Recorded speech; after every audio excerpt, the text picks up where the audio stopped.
you got your notification. Great. Let's go.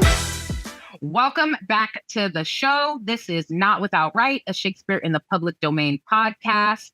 As ever, I am your host, Dawn Monique Williams, and today we have a thrilling guest. Like, oh my God, you guys. So today I want to welcome to the show Dr. Ayo Walker. She is a professor of critical dance studies at Columbia College, Chicago, where she teaches in the School of Theater and Dance. Did I get that right? School of Theater and Dance? Great.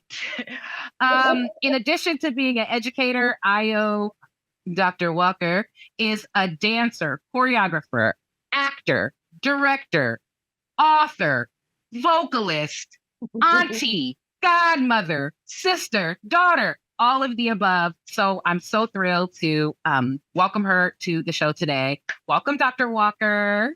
Thank you for having me. Looking forward to this. So I'm ready. Well, I'm just gonna jump right in from the beginning of your Shakespeare timeline and ask you if you can recall your earliest first or your first memory of being exposed to Shakespeare. Yes. The earliest one that I can remember, like not considering childhood, because I'm not sure that I did at any point in childhood or school age, but memorable for sure was Randy Reinhold's class and Peter. I can't think of his last name right now, but both my professors at San Diego State University. Peter was the director for A Midsummer's Night Dream. And my audition monologue for Randy's class was Desdemona and Othello. And we just, worked on that so much that I fell in love with it. But he reminded me at that time, you are never going to audition for this role. Like you're not going to be able to audition for this role. It's, it doesn't go. I mean, and then of course, years later, we have all Black Shakespeare. And it's just like, I was hell-bent on that Desdemona monologue.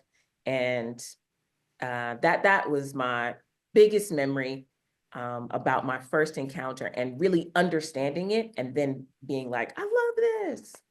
Okay, so you were in class with Randy, who was founder and artistic director for some time, right, of Native Voices at the Autry. I think that's where Randy was. Randy himself has a play, Off the Rails, which is an adaptation of Shakespeare's Measure for Measure. I just want to understand. So you were a student in Randy's class, and you were auditioning for Midsummer Night's Dream in the department, directed by Professor Peter. Yes. And Randy helped coach your monologue, and you decided to prepare Desdemona. Yes. Did you at that time understand why he was saying you will never get to play this role? Absolutely. And I also knew back then that I was going to always be about disrupting and destabilizing. Before that language even came about, I was like, and he was like, we have no problem with that here, but I was taking it to, ACT. I was trying to audition for ACT. And he was like, I mean, they might raise an eyebrow either way. They might raise an eyebrow like she's tripping or like, oh, see, she's doing a new thing. They raise the eyebrow the other way, but. What was it about Desdemona? Because of course, Othello is one of Shakespeare's plays that is very racially coded, right? Like, so for Othello, as a Moor to be marked other, Desdemona needs to be something else. Now, how we define Moor has been hotly debated. So I just wonder, as a young Black woman, what about Desdemona was like vibing with you? Let's just keep it real. I had a long history, younger, of performing whiteness for socioeconomic upward mobility, and it worked. My best friend in the whole world told me, joy is your assimilation name. And facts, like that was me being like, the naive part of the world will accept me beyond my color. Because I'm so good, like I'm gonna be like, I'm gonna show you like that color, doesn't matter, right? That's when we had the colorblind casting and all that. And it was just like, yeah, but Joy, how are you gonna make this one work if, Othello isn't, then something else. And I just thought I don't have to be in this production, but this is the monologue that I eat down, right? For an audition. See them show me in it or not, but see me acting is what is, important to me. And this is where I sell it. This is the monologue I sell to you, because this is not just this woman's story. This is women's story who are, professing their love to the homie, like, yo, please put a good word in for me, because I'm trying to get at your boy, Yeah. He ain't studying me. I will contextualize for our dear viewing or listening audience that I am said best friend in the whole wide world, like, duh. Yeah. Also, Dr. Walker, whose name is Ayo, and Ayo translates to joy in English. So Ayo is a Yoruba word, and it translates to joy in English. So for many years, the early part of your career, Joy was your stage name. Yes. So when we talk about Joy, we're talking about the stage name that you used as a young adult right out of college as you built your career before you decided to reclaim your given name, Ayo. Okay. Great. So the monologue was effective, right? Because Professor Peter cast you. So here you are, a sophomore, junior, whatever, you're in college, late teens. Yes. And you're cast in Midsummer Night's Dream as Hippolyta. Hippolyta, the Amazonian queen held prisoner of war. Yes. What do you, I know, look, y'all, this was the 90s, so we old up in here. I know this was like over 20 years ago, but do you remember that experience? Absolutely. The reason I remember it so distinctly is because I was doing two shows simultaneously. They were performing on the same night. Oh my goodness. What were you, tell us more. What were you doing? So I was in Patricia Sandback's piece for the University Dance Company, and the performance buildings were side by side.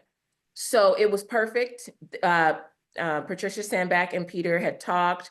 They figured out how to arrange her piece in the program during intermission of A Midsummer's Night Dream, so that as soon as I came off from Hippolyta, my dressers literally just said, hands up, and they would like strip me down and put my dance costume on, put a trench coat on, and I ran from the theater building to the music building across. And I remember one night, the lighting designer, I could see him literally having a heart attack in the audience, because he was looking at the program and he was looking at me and he was like, and I'm dancing. And then I go back over and I do the second act of A Midsummer's Night Dream. And he was like, were you in both shows? And I was like, yeah. He was like, astounding. Just That's really great.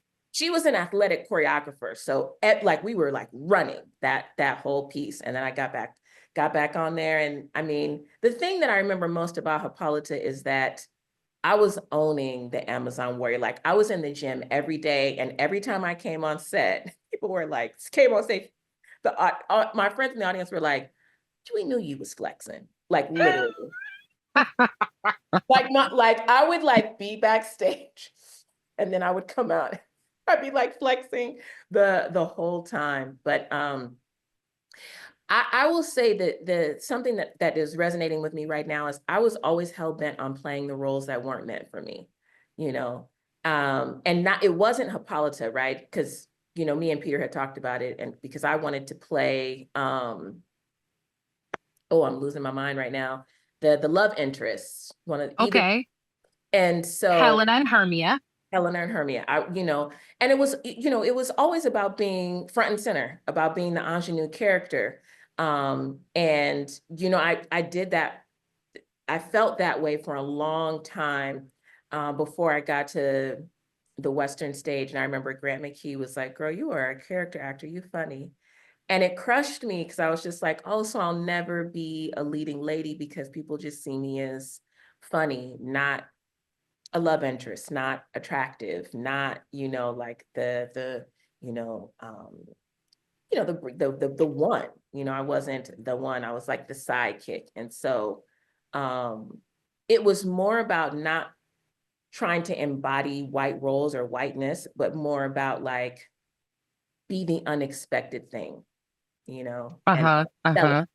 And just change mind's eye and be like, yeah, heck yeah, I see her as Yeah. Hermia, you know. Yeah. Well, our viewers, if they're watching in sequential order, may have heard me talk about Hermia on the show before. Hermia is the first Shakespeare role that I played, and Hermia is the role that I felt like gave me permission to know that I actually did belong in Shakespeare, that there was actually a place for me, because he yells very racist insults at Hermia. He calls her an Ethiop. He's like, out, Tawny Tartar. He refers to her as short because he calls her a minimus not craft.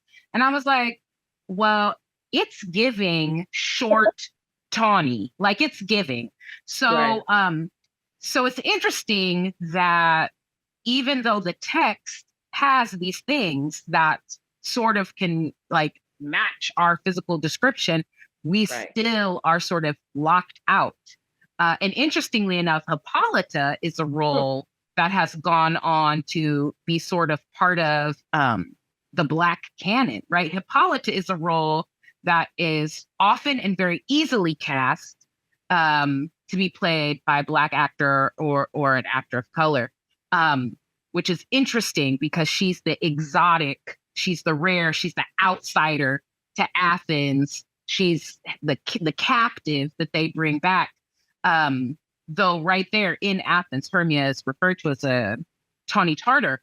So there's a lot to unpack there. You touched on some. I'll come back to some things that you touched on. I want to ask first, what is your current relationship, if any, with Shakespeare? Characterography. You know, the thing about Shakespeare's writing, it was challenging for me. And I love a good challenge. And it just wasn't going to beat me. And I just remember being in class like, I don't get it. Like, I don't like, why can't I understand? Like, I can read, like, why can't I understand this?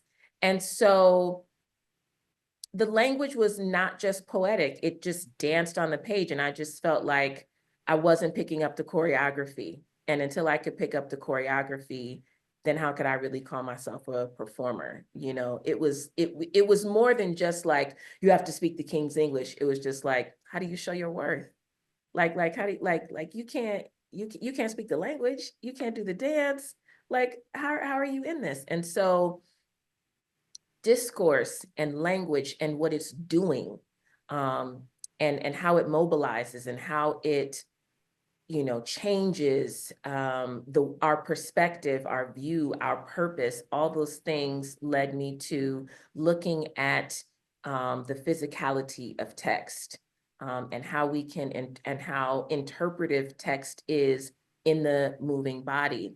And so where I am at now with this work, you know, is looking at all these authors to me that are like Shakespeare, particularly Toni Morrison and Octavia Butler, right? As my students would say, why can't they just say it plain? And I'm like, but that's the choreography. That's the beauty. Is that if we just say it plain, Girl, all it is a porta bra. I'm not coming to see that. I mean, I am, but what you doing with it? That's all I'm saying. And so then they're like, okay, yeah, it would be boring without, um, a little bit more flair. And I said, and it's not just flair, it's the audience has to work. That's what I love about it. Like they don't get to just come there and be like this complacent, entertain me. No, I will edutain you. Yes, you're gonna get this word. Okay. Right. You're gonna get this word, right? And and then my relationship to, religion when I was growing up. And at one point in time, good sis wanted to be a pastor, a preacher. And, one would say, you all over the place. I wanted to be an actress, singer, writer, dancer, and pastor. Now, how are you going to do all those things? All those things did manifest for me because not as a pastor, right? Or not directly as a preacher, I'm a teacher, in the same way that I remember it was really entertaining to go to church and see the pastor, talk the way that he did. He was singing, it was poetic, it was, rhyming, and he was keeping our attention with theatrics, right? My pastors could sing, could dance, could do all of the things to keep your attention. And I feel like over the years, that's what it takes to keep my students engaged because, with these devices and everything, I'm at war in the classroom trying to keep their attention. And how I do that is with theatrics and discourse and dialogue and kind of having this ongoing conversation that I feel like you can't get away from in Shakespeare. There is a conversation happening with the audience all the time. And even as we have this Western, structure of viewing, right? Where the performers are up there and the audience is down here, Shakespeare got around that by saying, yeah, but we gonna have a conversation. And we we're in this together. I'm gonna make you work for this. And that's what I do with Cariactureography, taking the text and making it dance on stage in this way where the audience isn't just getting a pirouette or a layout here. They have to sit with the text in the body on stage, and they have to work for the entertainment, I love that so much. Characterography, like Cariactureography. Characterography. I love that so much. And yes, the pastor is the teacher. I mean, for cultures worldwide since time immemorial, your teacher was your religious figurehead before, was your spiritual leader, was your teacher. And, through evolution and time or whatever, and certainly here in the US where we're meant to have a separation of, church and state, we might use different terms, but like the word rabbi translated means teacher. So yes, it has manifested that you were like, oh, I'm a professor. I'm not necessarily like a preacher in the church, but my job is to teach lessons, and some of them are very much rooted in the oral tradition. Or, I teach theater history. I'm teaching theater history right now this quarter at the institution I'm working at, and we are tracking from the Greeks and even earlier, all through right now today, the sort of liturgical bedrock of the drama, right? So looking at how even theater spaces, like you say, sort of grew out of what spaces of religious worship look like. So that makes a lot of sense to me. I love you saying that the Shakespeare was the poetry was the choreography on the page. I've never heard it quite articulated like that. That his manipulation and other authors, Toni Morrison, Octavia Butler, as you named, how they take a word, how they use their syntax, how they use grammar and structure, how they write within and without the canon of the English language, is the way a choreographer might set movement. So we have, this is the menu of all these things. All of these words, all of these movements are all available to you, but how are you doing the pairings? So I really love how it's from an appreciation of literature, and then also your start as an actor, you have then cultivated this sort of choreographic style that is rooted in narrative, character-based storytelling through movement. I want to just jump back just a little bit, because I mean, I've known you since we were forever, infants, basically. So I know that even in high school, you were a dance major, right? So like, I remember our dance teacher titled you her dance major when she gave you its award senior year. But to hear you say that at San Diego State, you were in the play and the dance concert simultaneously, and that you ran back and forth, is like sort of like the perfect like explanation of the sort of duality you've held between theater and dance. And I know right out of college, you went to the Western stage, and you were doing like a lot of musical theater. So I just wonder, in terms of your personal arc, going from I'm a theater major with a dance minor, how that sort of what that journey was to get you to now where you're a doctor and professor of critical dance studies. Yes. So again, when applying for grad school, my best friend in the whole world was like, you want to let them know that you're the complete artist scholar. And I was like, that sounds real dope. I'm not there yet, but I want to be. You know, and so so that was a game changer for me. I was like, oh, I'm about to be the complete artist scholar. And then practitioner came up when it came time to go to the PhD. It's just like, oh, I'm a practitioner, you know? And so it was like, how do I, embody all the things? Like, how do I do all the things, right? And also let people know, right? My students in particular, or anyone that, is inspired, by what I'm doing or motivated by what I'm doing, that it doesn't mean you're all over the place. It doesn't. You can do all the things. Do all the things. It doesn't mean you're all over the place.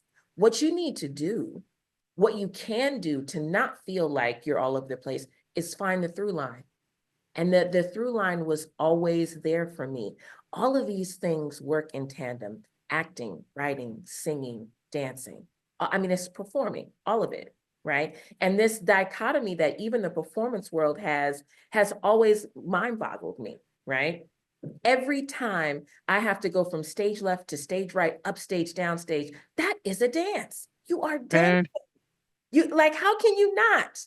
My good sis right here has been a choreographer the whole time. I don't think there is a Dawn Monique Williams production without choreography. Yeah. And there is not. right.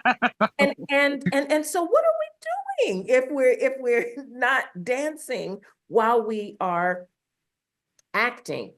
And even as we talk, we hang on words and they linger. And so we're singing every time we change our octave from, lower to, or soften our voice or whisper just a little bit, we are singing, right? We are reciting poetry. We are having a conversation. Every time we, have a moment with the audience, right? It's all working together. Every time we have an ad lib, as we used to do the most at the Berkeley High, we are writers in the moment. We was rewriting. We were driving Miss McDonald crazy.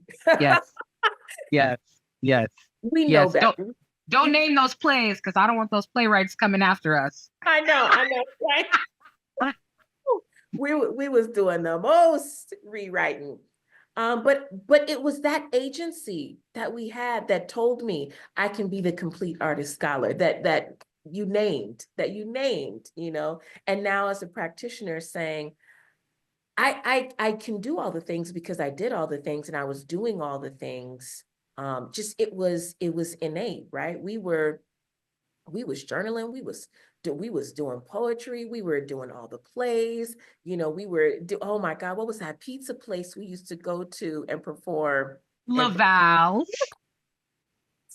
Every chance we got, we were doing all of the things, you know? And so when there was language to make a through line of all those things, it was just like, oh, good, let me just put my hat on because that's what I've been doing. Let me just it's just one hat now. It's not a bunch of hats. And I think grad school is where I was able to say, there's a specific thing, there's a name for the thing that I do, and it's real and it's important. And here, let me show you how it works, and how it can be, you know, constantly in process and in progress, as something else, that is something else and something Now, else. which grad school? Because you Woo! have 2 advanced degrees. That's true. I would say Mills, I feel like I wasn't really giving myself as much permission as I was at NYU Steinhardt. And then by the time I got to UC Davis, it was like no holding back, because there were so many complete artist scholars for me to look up to and say, oh, okay, this is what this work looks like. Y'all making up language? Which is the first time I knew that you could enter a word in the dictionary, I was like, oh, bet. Let me get some words. Let me start making intercultural engaged pedagogy, you know, cariactureography. Let me start making up some words and getting famous for some words. Because once you publish, you know, that's the word now. That's when that word is Googled, that word is tied to you now. So Now, okay, so you left San Diego State. You were a professional actor and dancer for a spell in there, doing like all sorts of stuff. But I know a lot of musical theater. Um, and then you made a decision to pursue grad school. You did some graduate studies in choreography and dance at Mills. Then you went on to complete your master's degree, as you said, at NYU Steinhardt, and that's a master's in dance and higher education. right. And that is where you really began to unpack actual pedagogical approaches to Yes. dance in curriculum. Yes. So I know all about it, but could you just share with our viewer listener a little bit about what that initial work you were doing on your master's thesis that then fed into your PhD? Yes. So I remember just thinking like, where is the Black dance, and why is it named Black dance? Why is it othered, and why is it on the margins and the periphery, and why is it elective? Why is it not required? Excuse me, I have questions. And so I had, you know, I had all the questions, and the questions were annoying because they didn't have answers that they could say outright. And so it was like, it was the age-old adage, you know, if you don't like it, get out or do something about it. And I was like, oh, challenge accepted. I will do something about it. Well, first of all, I'm gonna write a master's thesis called Making a Claim for African and African American dances in higher education. Where are they, and why is their presence so minimalistic? And then it was just like, girl, you're not the only one writing about this or talking about this. But the problem is, who's gonna teach it? So we have this cyclical, insidious problem in higher education, whereas we want this in it, right? We're not saying, this is unworthy of study, right?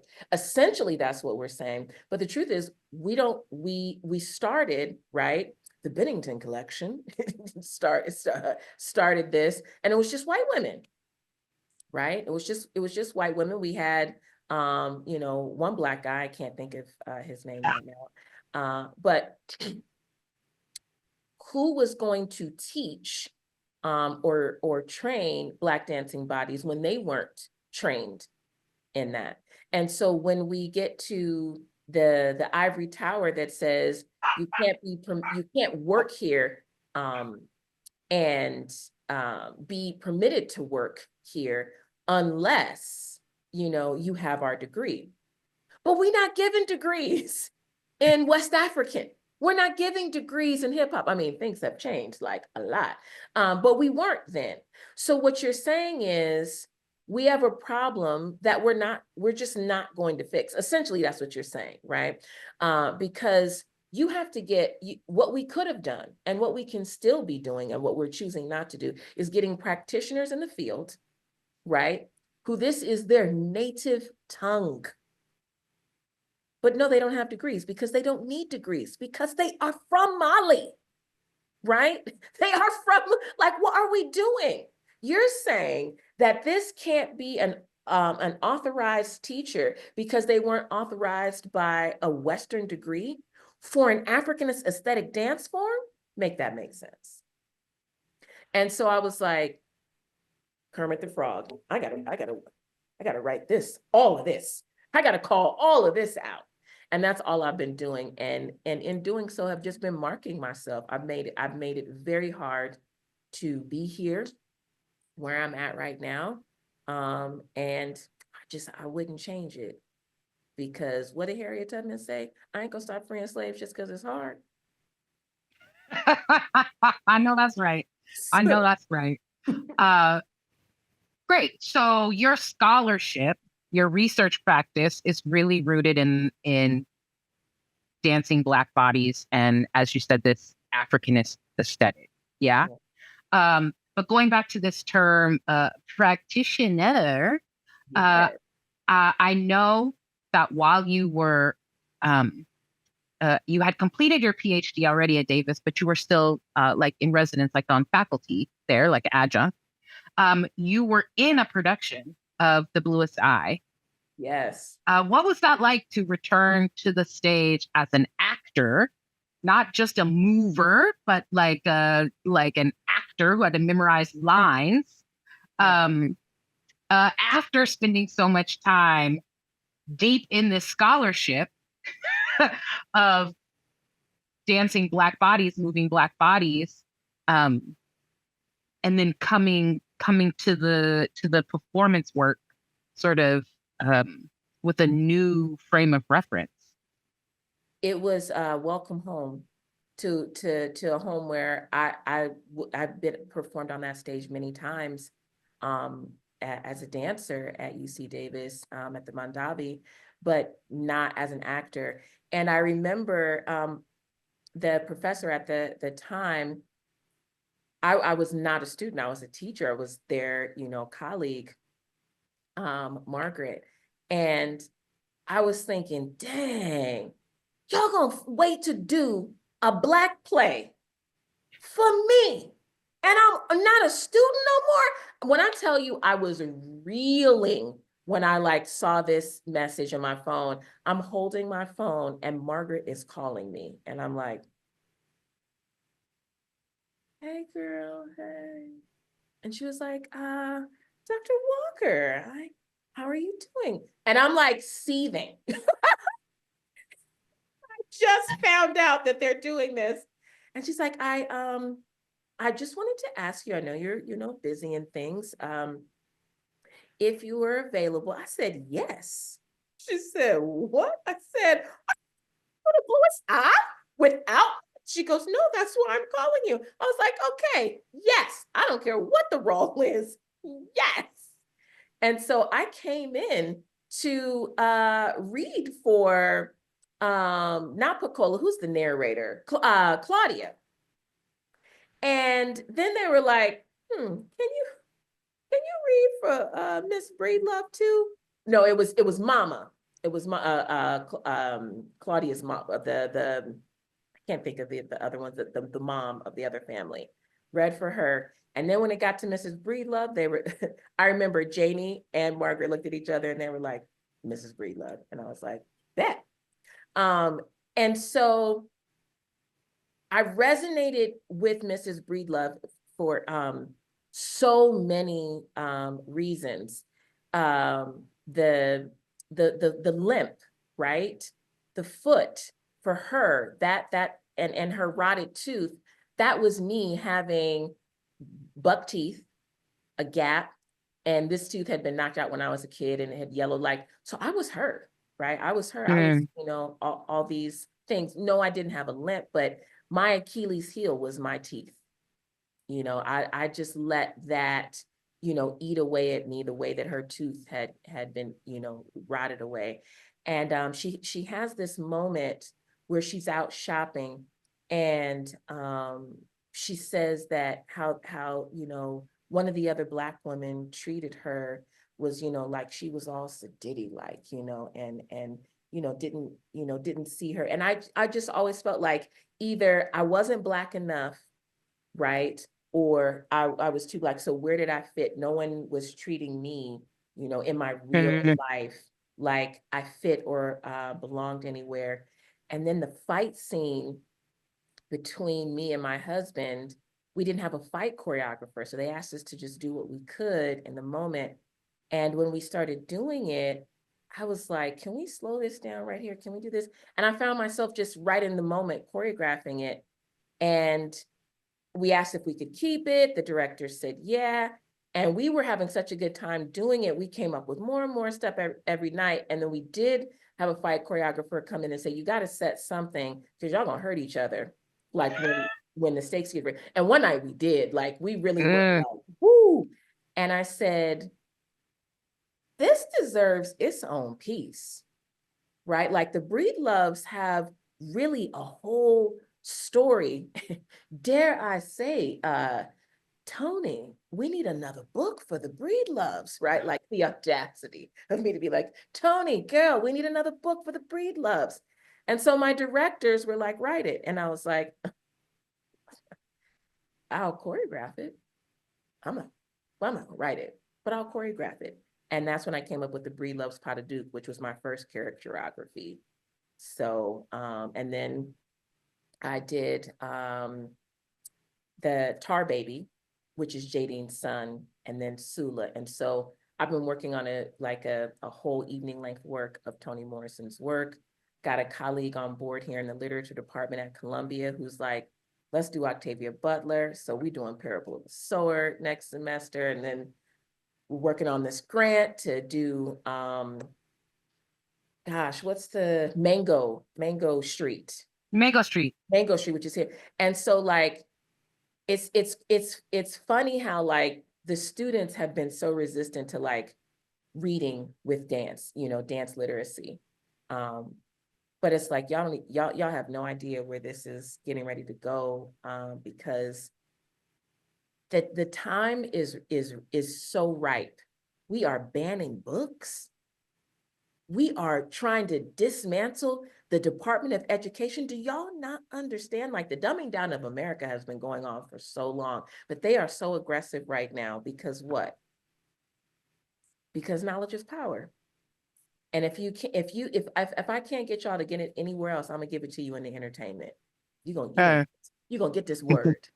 I love it. It makes me think, so, I'm not a huge ballet fan. Everybody who knows me knows that. Obviously, you enjoy the ballet. But it makes me think of the times I have enjoyed the ballet.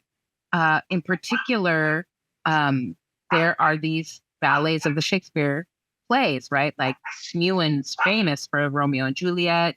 There's a Winter's Tale ballet. So it really makes me think that what you're doing is akin to that, right?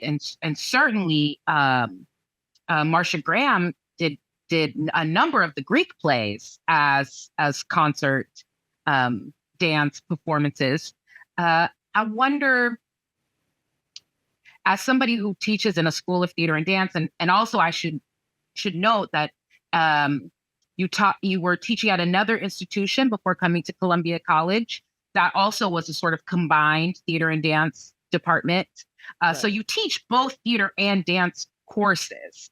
So you can and have taught theater history, theater literature, acting. You directed at your former institution. Why was I going to say Kerry Washington's American Son? I'm trash for that. American Son, which Kerry Washington starred in the film adaptation of. She did not write it. Shame on me. Kerry Washington's Save the Last Dance. So why do you think that more theater departments or theater practitioners sort of silo themselves and don't incorporate more of this caricatureography, more of this like looking to the embodiment of literature? I certainly taught a directing course where the students I was teaching were required to watch the Winter's Tale ballet. And I assigned that, and I don't love ballet. But I know that I am sort of an anomaly in that way, of course, because you and I came up together. So we always did this fusion thing. But I feel like that's lacking a lot in the sort of like theater side of things. Do you have a thought on why the dance world is more open to that and theater is a little more like not? I have lots of thoughts. lots of thoughts. You know, we were separate before I came here. And so my very first year here, we were just the dance department and just the theater department. And I don't know if this is true at other institutions, but our institution was like, y'all too expensive. So we got to put y'all together, save some money. So that was their choice. I think individuation is a huge thing, right? For, just our culture, our society, right? Because, uniqueness and, this hierarchy, this kind of separation to be able to say one is more worthy, deserving of special, has this, doesn't have this, right? We do this thing, I believe, in theater and dance, where theater is to be taken more seriously, right? There's this whole, this is serious art. This is real art. You're not just, titillating on the tips of your toes over here. Like we're doing real work over here. Like we working. And I think that dance felt that and has felt that historically. And now dance has, become a part of performance studies, a huge part of performance studies. And now the discipline of dance is like, where's the dance? We've gotten too theoretical, right? And so it's the pendulum swing that you were talking about before. I think dance swung so far academic and scholarly so that we could be taken seriously, and trying to come back now a little bit because we've lost our audience. Theater has not. Dance departments are shutting down across the nation because it's like literally shut up and dance, and so I think we were supposed to be the lowest of the totem pole, in the performance world, right? And in academia, right? We can put you in physical education, right? And Margaret Dobler was like, no, you won't. We doing some other things in here. And I'm going to pause you just so I can let you know that that the emblem or totem at the bottom of the totem pole is actually the most valued and the most special. So when we use that Oh, phrase out of yeah. context, we are using it incorrectly. Thank you for that. Thank you for that. I had no. So we should remove that phrase from our speech unless we are genuinely referring to the practice of putting totems on a pole for worship practices, because the one at the bottom is actually the one held in highest regard.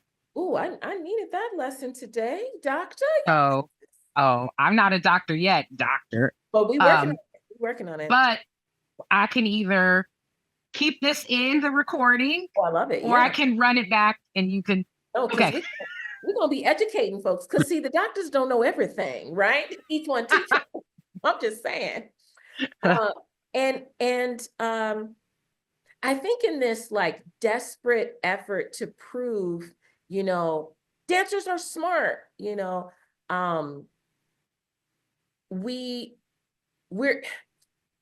this is our battle cry to theater: see us, include us, value us, know that we have something to offer you as much as you have something to offer us. And contrary to popular belief, we are inextricably linked, right? We are inextricably linked. And so,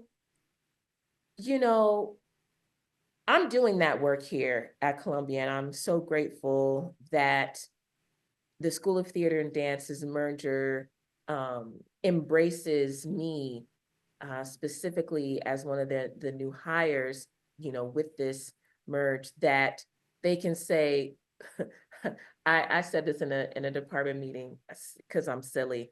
I was like, listen, don't think of this as, something that we have to worry about losing space, because I sit, liminally between y'all. I said, so, you can hold me out. I can teach in all the departments. And they were like, Dr. Walker. And so legit, I got an email from our chair the other day that was like, can you teach that African American history class, African American theater history class? And I was like, yes, I can. Right, you know what I'm saying? So like I told y'all, put me out there, put me out there. Well, Black theater history is one of my favorite things to teach. I love it so much. And I'm teaching a more general theater history class this term. But we had just covered the Black arts movement, and the students were watching the film version of Piano Lesson that just came out last November, and also reading Adrian Kennedy's Funny House of the Negro, simultaneous to the halftime spectacular that happened. So when this airs, while this is airing, because I teach right during the time that this airs, we will be sort of dissecting, unpacking, rewatching Kendrick Lamar's halftime performance through the Black arts movement, Black power movement sort of lens, and the tradition of the various movements in Black / African American theater history. So I'm really excited about it.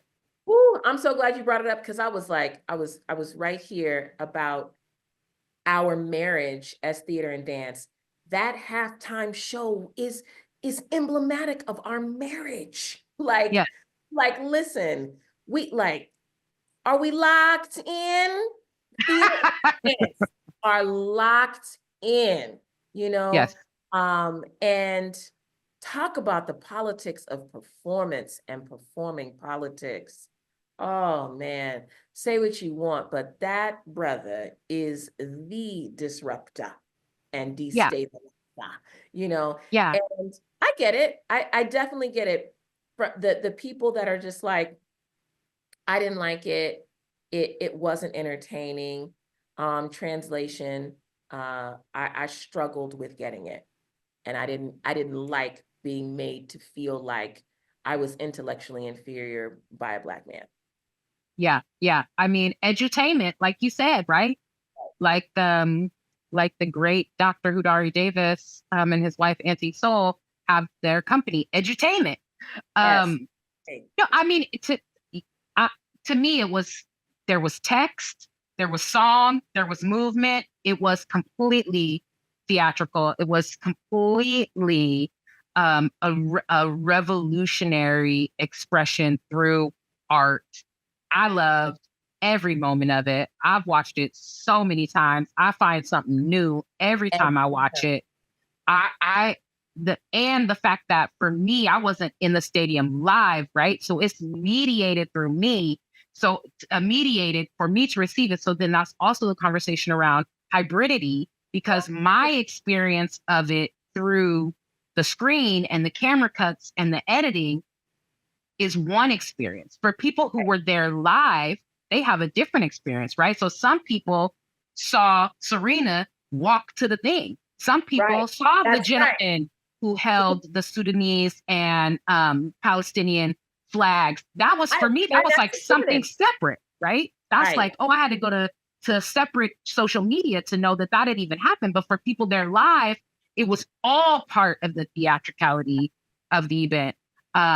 So I'm really excited to unpack that with my students, none of whom identify as Black, but are very rigorously engaged in the curriculum. And of course, the unit on Black arts is coming to a close, and then we'll move on to the next thing. But the fortuitous timing of it, and I think it goes to like what you're saying, how I don't direct a show that doesn't have movement, because like you said, every time we go stage left, stage right, up stage, down stage is choreography, right? And as soon as I start to ask an actor to layer in a quality of movement, and to layer in a tempo, like, then yes, I am choreographing. So for me, dance is ever present in the work that I do, which might then just bleed into talking a little bit about some of our bizarre collaborations that we've done, where you've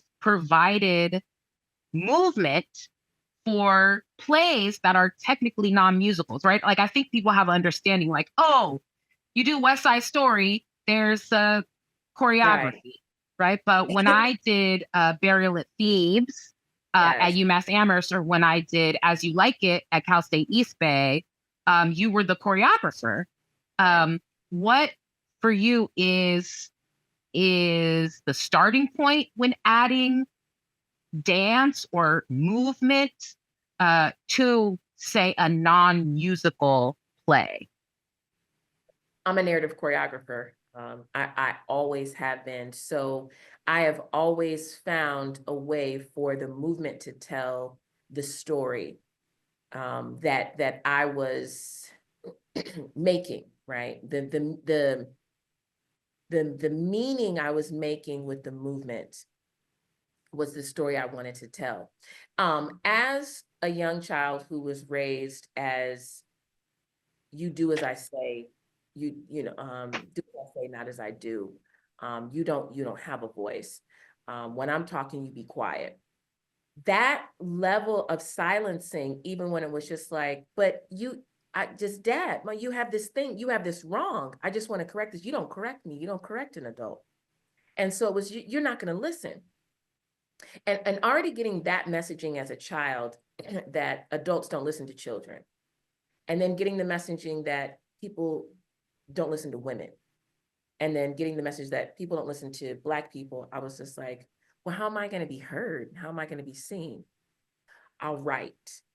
And I remember as a child getting, sent to my room to be punished or whatever. And I could not defend myself verbally. I would write letters, and I should have kept them. I wrote my parents, like, I'm talking about 17-page letters about all the things that I like. I mean, just ridiculous, lengthy, because I couldn't talk. I was not allowed to talk back. You can't talk back. And so I would write. And so when they finished reading, then they would call me in to talk, and they say, we had no idea you felt this way. And I think it was very eye-opening for my parents to apologize for anything, you know, for an adult to apologize to a child. And I thought, oh, the power is in the pen. Cool. This is it. The power is in the pen. And so how do I get people to listen to me if they don't read what I write? The power is in the meaning that I make with the movement. So you're gonna hear me one way or the other. That's all this has ever been about, is being heard. How to, you know, be heard, how to get across. Being misunderstood has plagued me most of my life. And so how to be properly understood is for the person that's not going to listen to me, you know, the person that's not going to see me, come witness my work. I choreographed a dance one time about a relationship I was in and invited the dude that I was in a relationship with to see the piece. And he was like, "This is what you think about our relationship?" And I was like, "Yes." He was like, Talk about a subtweet. Don't at me. Don't put me in a dance. No, you going in a dance. "Going in this, yeah." It's like, this is a relationship all day. Well, which one am I? Where do we go from here? I will put you in a dance in a minute. But you know, that's, you know, that was my therapy before going to therapy, is that like, I'm a write it, you know, and I'm gonna, you know, make art with it, you know. That is what singers do. Lauryn Hill, Mary J. Blige, they didn't gave us whole, you know, epic tales, honey, epic tales. They was going through it. And then that's how they got through it. You know, my dad used to always say, you got to get over it. Now you got to go through it before you get over it. So this is how I get through with my writing. Even talk about a subtweet, talk about subtext. I will put all of that in my lectures, right? So, you know, I will, you know, take my lectures and take the message that, you know, like the thing that I really want to say, you know, I put that in some sort of example, some roundabout way, you know. I'm a wordsmith, you know, so I also, you know, to me, I'm writing raps too when I'm writing my lyrics, all of it, right?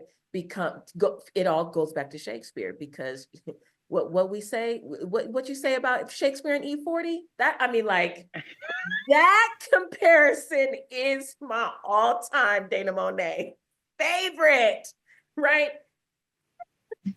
But yeah, so I just, you know, this is how I am seen in all the ways that I may not want to be seen. I can be strategically seen, right? I can expose myself and be bucking naked without ever, you know, flashing y'all. You know?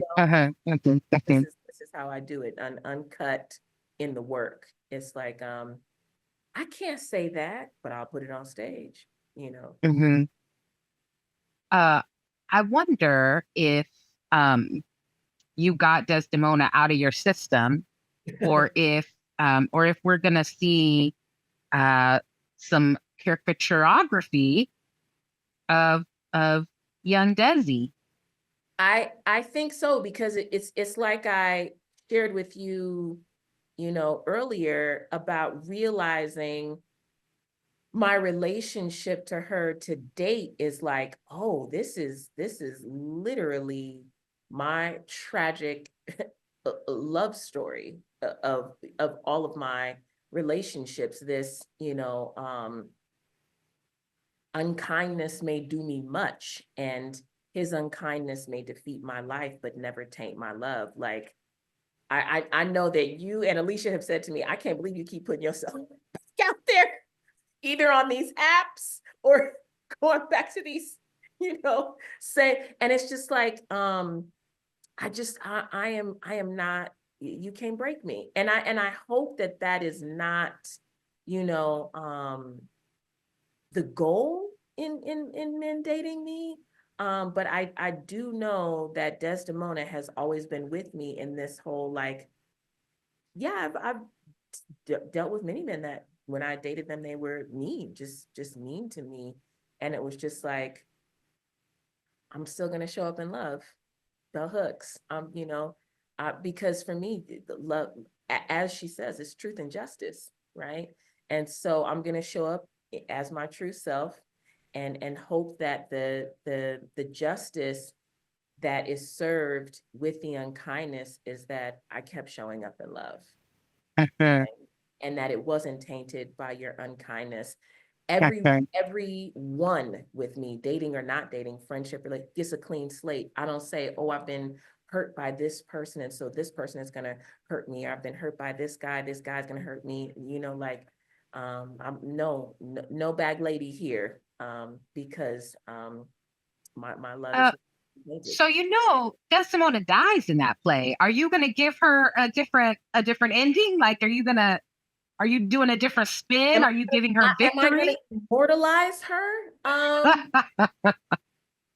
You know what? I'm gonna have to think about that. I like the idea of immortalizing her, as in, you know, she's her, who she is, what she's about lives on in someone else's story, depending on, how it resonates with them, right? Can we keep her alive through how the story resonates with her, or do we off her because the dating scene today is like, listen, I'm gonna remain optimistic and hopeful, but I'm also gonna be realistic and say, it's weird out here, and we should be staying at home a little bit. It's weird out here, and we should just stay home. um, well, I took myself off the apps, but if anyone finds me just like remarkably charming, they could go ahead and drop it in the comments. I mean, Right? we could get it popping. Um, uh, I I am really intrigued by, like, if we travel down this Othello path just a little, just a scooch longer. Do it. What um or I mean, even if we referred back to Bluest Eye as an example, what for you is the difference in setting movement for the play, right? If we were doing Othello and you were choreographing Othello versus you as the generative artist saying, what I'm actually drawn to is this character or the relationship between these two characters, and I'm pulling that out. How much of the source text are you using to generate that movement? Like, what's that balance for you? So the goal always is non-literal, right? No Mickey Mouse effect. So if it says, if the word is unkindness, right? We're, not going to show you like strangling someone or slapping someone around.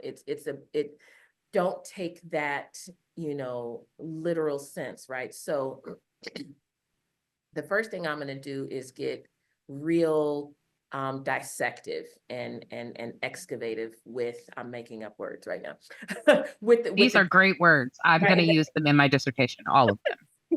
with the text, and I'm going to, I'm just literally gonna like dig. What else does this mean? I'm going to the thesaurus, right?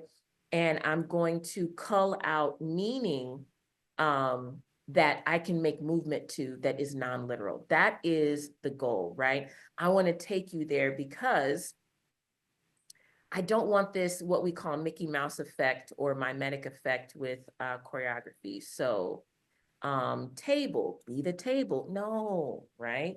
Book, open the book. No, do something that gives a nod to the table or to the book. And so what I want for the audience is I want to appeal to their humanity, just like when I'm teaching. I want to appeal to my students' humanity. If whatever message I'm delivering, I want to appeal to your humanity. How do I do that? I need you to empathize with the character. So I need something that about that character, about the narrative, about that character's narrative, about the play's message, about the text to resonate with you on a personal level. I believe everybody has a Desdemona story. I believe everybody has an Othello story. Some part of it, right? Not the whole story, but some part of it, right? We can make anything relatable. Being lied on, experiencing jealousy, being betrayed by a Right. friend, having your parent sort of like disown is harsh, but having that tension because you want to have some agency separate from your parent making decisions for you. Yes. Absolutely, these are all themes that are in there. So I'm going to lean into that more than I am the word on the page, right? I'm leaning into the meaning that I want to make out of these, or the meaning that is already being made, that we're all pretty much familiar with, and then saying, oh, I see, oh, I can see that. Like, oh, I see that. How can you say, how can you show I want to be left alone right now? I don't want to go to the first instinct of push. Maybe could you just put your hand in mine and then maybe just pull it away? Maybe turn my head to yours and then take your hand. And just, just subtle gesturing, and subtle gesturing building, right? Because we can obviously slap a hand away or move a face, but what happens when we carefully just put it down, or kind of like move the head that way? The hand is there on the chin, but like I just don't do that. And then what does that, kind of evolve into, And so then where are we going in the same way that the text is going, without saying, do a move to every word? No, I don't need So you to. then so that's that process where you, as the generative artist choreographer, are kind of essence of the abstraction of, blow it up, the interiority of it. So Yes. say I, as director, Mhm. hire you as choreographer to come in, and we're looking at this bedroom scene, we're looking at the smother scene, and Yeah. you have to set movement with those actors. And we do have words that have to be said. Right. What does that process look like? Ooh, yes. So maybe the movement comes before the text, right? It signals it, right? Um, Maybe the text guides the movement. And something that's really fun is that the text and the movement are happening simultaneously without distraction for either the performers, or the audience. That there's a rhythm that is happening, with the movement, right? On every single word, and even though that seems like, well, you just said not to be mimetic, but instead of being mimetic, we're, being rhythmic with these movements, instead of, punch and, direct in that way. But how does the movement lead the vocalization of the text, or how does the text inspire the body to move in this way? And sometimes it's important to just be still, whether it is, silent without text, right? How can you hear what I'm saying with just, a look, or a look away? All of these little nuances are things that I like to use to have one move the other. I think I think text is mobilizing, right? Discourse is mobilizing. And so I oftentimes will tell my dancers, don't move until you absolutely have to, right? What is being said to you right now that is making you move? I know you want to chase her and she wants you to too. Resist. What is that? Now let's live right there in that resistance. That's what I want. I don't want you to go get her. I want you to grip that chair and maybe rock back and forth and then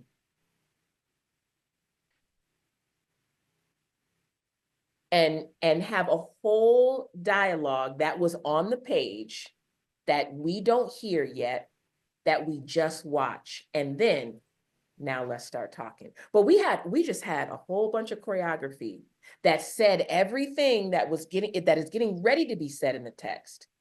So a lot of times I think our audience members are disengaged just because of where we're at with technology, right? And so if they are sitting with silence for so long, they're going, well, what's going on? Well, what's going on? Watch. Sit there and watch. Because while you watch, because a lot of times you're not listening when you are when dialogue is happening, right? But if you have to watch and make out what's happening without hearing anything, and then the text comes in, now your brain is working. Most people are sitting there and their brain is not working, right? They want to be fed all this information, and yet they're not processing it. And I think the movement helps us process the text. I love that. I mean, one of my sort of core approaches to the work I do in my prep as a director, and sometimes literally in the rehearsal hall, is what does it look like if it's a dance? You know, what is the scene non-verbally? And sometimes we create escape that makes it in wholesale, and sometimes we create escape that then we like reduce by percentage until maybe it's just that internal thing that you're talking about, but it's happening for them as they make their utterances. Sometimes it's just for me. Sometimes it's just in my mind. And then I communicate to the choreographer, like, this is the thing that I'm sort of seeing, and like, let them take the task with the actors. I'm looking at the time, Dr. Ayo, and I know you have to rush off to a concert. What are you seeing tonight? Hubbard Street Dance Chicago's Winter Series. Yes, Oh. At the Millennium at the Harris Theater. Oh, great. That sounds like a good time. Well, I don't want to keep you, though. Obviously, I think we could probably kiki about dance, and for me, especially what movement inside of plays is like, since that's really my jam. So more anon. Yes. Yeah. Thank you so much for agreeing to be a guest on the show. I bid you adieu. 3, 2, 1. Let's go.